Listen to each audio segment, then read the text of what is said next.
চোখের পানি, মনের আবেগ, যা আছে আপনার ভিতরে, কষ্ট, দুঃখ, যন্ত্রণা, সব আল্লাহকে ঢেলে দিবেন। নিজের আবেগ ধরে রাখবেন এখানে, আপনি আল্লাহর জন্য ঢেলে দিবেন। মানুষকে আবেগ দেখে কি লাভ? মানুষ আপনার চোখের পানির মর্ম বুঝবে? মানুষ কি মানুষের চোখের পানির মর্ম বুঝে? আপনার পিতা যদি মারা যায়, আমার কাছে এসে দোয়া চান কান্নাকাটি করে, আমি দোয়া করতে পারবো, কিন্তু আমি কিন্তু আপনার ফিলিংসটা বুঝতে পারবো না। আপনার অনুভূতি কে বুঝতে পারবেন? আল্লাহ পাক আপনার ঘাড়ের রগের চেয়েও কাছে আছেন। সুবহানাল্লাহ। মানুষের দুর্ব্যবহারে কষ্ট পাবেন না।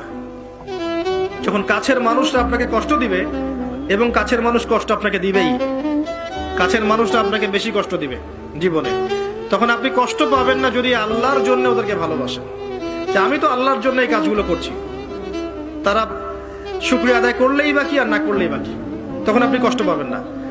দুইজন ব্যক্তি যারা আল্লাহর জন্য পরস্পরকে মহব্বত করে, এই দুইজন মানুষকে আল্লাহ পাক আরশের ছায়া ছায়া দিবেন।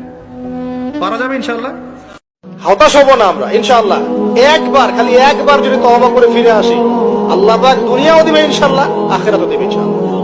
খালি একবার বলতে হবে আস্তাগফিরুল্লাহাল্লাযী লা ইলাহা ইল্লা হুয়াল হাইয়ুল কাইয়্যুম ওয়া আতুবু ইলাইহি। আল্লাহ, জীবনে যা পাপ করেছি মাফ করে দাও, আগামী জীবনে হায়াতের রিজিকে বরকত দাও, এবং পুরো জীবন যেন ইসলাম পালন করতে পারি, প্রচার করতে পারি, প্রসার করতে পারি, মানুষের মাঝখানে দিনের ভালো কথা বলতে পারি, আল্লাহ পাক দিনের বিজয়ে যেন অংশ নিতে পারি, সে তৌফিক আল্লাহ পাক দান। জেনে রেখো, যেটা তুমি পাওয়া এটা